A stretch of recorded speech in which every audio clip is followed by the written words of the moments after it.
When a child is coughing, it can be tough to tell what's wrong, and when it is a cause of concern.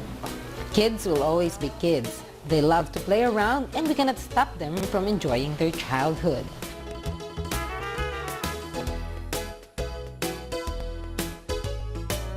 All we have to do is to look after them and feed them the right meal.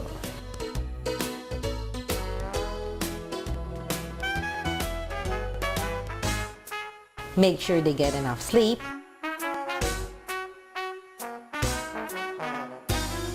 Teach them proper hygiene to protect them from any disease like cough. Kaya mga mami, agapan agad ang simpleng ubot-sipon ng inyong mga babies.